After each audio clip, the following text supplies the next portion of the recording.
자, 오늘 우리가 읽어야 할 말씀은 사무엘상 7장과 9장까지 7, 8, 9장을 함께 이제 읽어야 하는데, 제가 어제 말씀드린 것처럼 사무엘상은 스토리가 너무 사건과 어떤 것들이 많다 보니까 재미있는 이야기들이 참 많습니다. 그리고 어떻게 해서 그 왕이 세워지고 있고, 또 다윗이 어떻게 출생이 되고, 또 사무엘의 활동, 정말 주옥 같은 모세 이야기도 우리가 화려하고 재미있지만, 이 사무엘상은 참 재미있으면서도 우리가 좀 더 주도 면밀하게 살펴보면 현실의 우리와의 이스라엘 백성들의 모습과 별반 차이가 없다는 것들, 그래서 우리가 주의해야 될 점이 무엇이고, 또 우리가 어떻게 하면 하나님께 순종하는 길을 걸어갈 수 있을지를 아주 극명하게 잘 살펴볼 수 있는 것입니다. 자, 먼저 7장에 가면 두 가지의 단어가 나옵니다. 한두 번쯤은 신앙생활을 오래 해보셨으면 알 건데, 하나는 미스바, 조금 더 확장시켜서 이야기하면 미스바 금식기도 있습니다.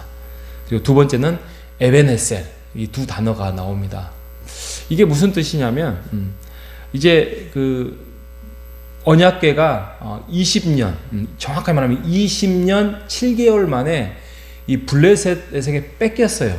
뺏겼다가 20여 년 만에 돌아온, 얼마나 기쁘겠습니까? 어떻게 보면은 이 법궤와 같은 거죠. 법궤. 법궤와 같은 것이 이렇게 법궤와 언약궤 같은 거죠. 이렇게 뺏겼다가 하나님의 임재를 상징했던 것들이 다시 우리나라로 돌아온다는, 아마 엄청나게 큰 축제를 하지 않았을까 생각이 듭니다. 그래서 이제 돌아와서 이제 다시 한번 결단을 합니다. 우리가 하나님 앞에 온전하게 서지 못해서 우리가 언약궤도 뺏기고 그렇게 했습니다. 앞으로는 하나님 앞에 온전하게 우리가 살겠습니다라는 어떤 뉘우침과 회개를 위하여서 미스바, 이 사무엘을 중심으로 해서 미스바 금식 기도를 시작합니다. 죄를 고백합니다. 금식을 합니다. 회개를 합니다. 또 죄에 대해서 하나님 앞에 다시 한번 우리가 죄를 물리치고 하나님 앞에 서겠습니다. 그래서 뉘우침을 합니다.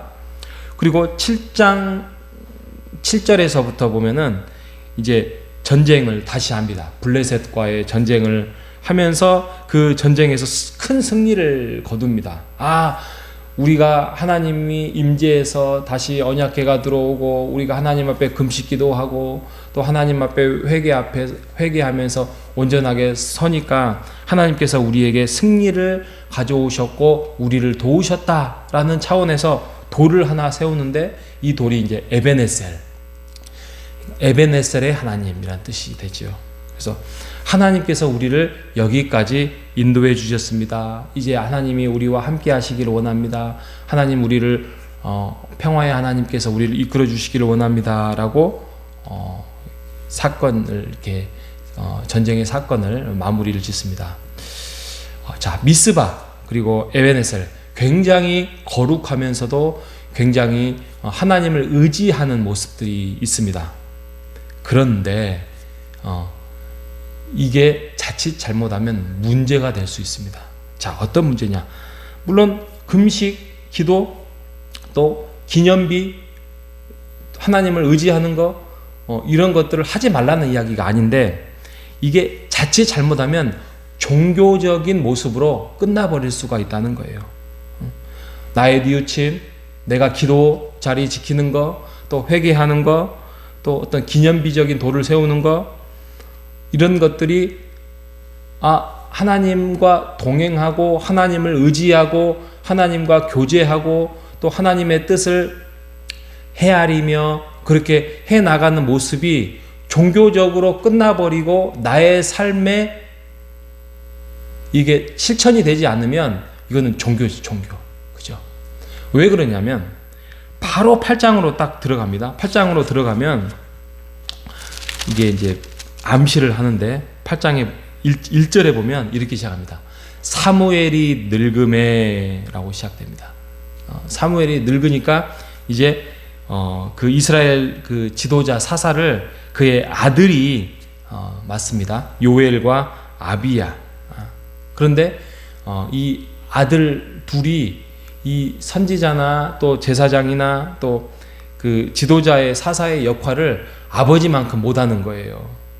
그래서 아버지만큼 온전하게, 사무엘이 워낙 뛰어났기 때문에 그렇겠죠. 그래서 또 잘못된 행동을 하고 이런 모습을 보고 걱정을 하게 됩니다. 이스라엘 백성들이 걱정을 하게 되면서 이제 세속적 통치, 왜냐하면 다른 나라는 왕이 있거든요. 그래서 왕이 그 권력을 가지고 지도를 하면서 그 나라를 이끌어가는 모습을 보니까 좋아 보이거든요. 그래서 야, 우리도 왕을 세워서 했으면 좋겠다라고 하면서 8장 20절에 가면 이렇게 말합니다. 우리도 다른 나라들 같이 우리의 왕이 되어서 우리가 왕을 세워서 우리를 다스리고 우리 앞에 나아가서 우리의 싸움을 싸워야 할 것이다라고 하는지라 이렇게 말합니다. 이 말이 얼마나 위험하고 무섭냐면 이스라엘 나라는 지도자가 따로 있는 게 아니에요. 하나님이 리더고 하나님이 지도자가 돼야 돼요. 그래서 하나님의 말씀하시는 대로 선지자가 그걸 받아서 이거를 전달하는 거지, 선지자가 뭐 리더가 사사가 이게 뛰어나서 그런 게 아닌데, 그들은 왕이 누군가 세워서 우리를 좀 다스리면서 우리의 싸움을 싸워야 할 거 아니냐. 그러니까 본인들은 세금을 어느 정도 내고 본인은 어느 정도 그것들을 지불하면서 자유를 뭔가 좀 뺏기면서 우리 대신 싸워야 할 군사, 우리의 대신 싸워야 할 왕을 세워야 하겠습니다. 본인들은 뒷짐진다. 이런 어떻게 보면은 왕 시스템이 되는 거죠. 이거에 대해서 아무리 8장 내내 하나님이 사무엘을 통하여서 이 왕제도의 병폐를 이야기를 한들 그들은 그 앞에 있었던 아까 미스바 금식 기도 뭐 에벤에셀의 하나님 뭐 이런 것들은 어디 간대요? 없어요. 그러니까 종교적이라는 거죠. 우리가 자칫 잘못하면 주일 예배를 나와서 하나님께 예배드리고 또 성도들과 함께 교제하고 이렇게 보내요. 근데 일주일의 삶은 그 하나님, 나의 하나님, 인격의 하나님, 하나님께 순종하겠습니다라는 기도와 예배와 아멘이 일주일 동안 삶이 없는 거예요. 이거는 이스라엘 백성과 우리의 모습 똑같이 되는 거예요. 하나님이 원하시는 삶은 예배 자리에 나와서 하나님이 우리에게 말씀하시고 교제하시고 인도하시는 삶을 통하여서 일주일 동안 거룩한 하나님을 의지하면서 살아가면서 영적인 전쟁에서 승리하라는 이 일주일의 삶이 거룩하라는 말씀을 하나님께서 우리에게 주시는 거예요.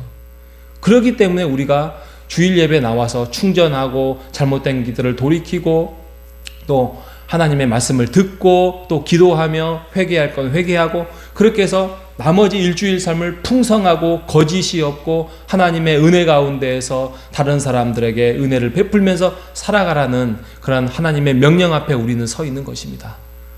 우리가 그렇게 살아가는 우리 모두가 되시기를 바랍니다. 우리가 자칫 잘못하면 미스바 금식기도 에베네셀의 하나님 그런 것들에 대해서 현혹되어서 어떤 상징적인 걸로 끝나버릴 수도 있습니다.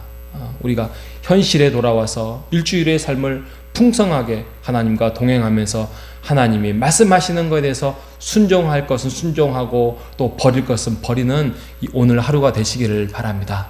주님 앞에서 기쁨이 넘치고 은혜가 넘치고 순종하는 삶을 살아가는 우리 모두가 되시기를 주님의 이름으로 축복합니다.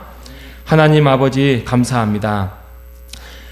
이스라엘 백성들처럼 미스바 금식기도 또 에베네셀의 하나님 하면서 어떤 기념비를 세우지만 결국에는 하나님의 뜻과는 전혀 상관없이 왕을 요구하는 이스라엘 백성들처럼 우리도 그렇게 살아가고 있지는 않는지, 우리는 하나님이 주신 영적인 군사임에도 불구하고 우리가 영적인 싸움에서 뒷짐지고 있으면서도 세상적으로 타협하며 살아가고 있지는 않는지, 일주일의 삶이 어쩌면 더 거룩하고 더 하나님 앞에 온전하게 살아가야 함에도 불구하고 그러지 않다면 우리가 다시 한번 주님 앞에서 우리의 생각과 마음을 돌이켜서 우리가 왕을 세워놓고 그 왕이 싸우는 것이 아니라 우리가 영적인 공격 앞에서 우리가 영적인 군사로서 싸워서 승리하는 영적인 군사가 될 수 있도록 이끌어 주시옵소서.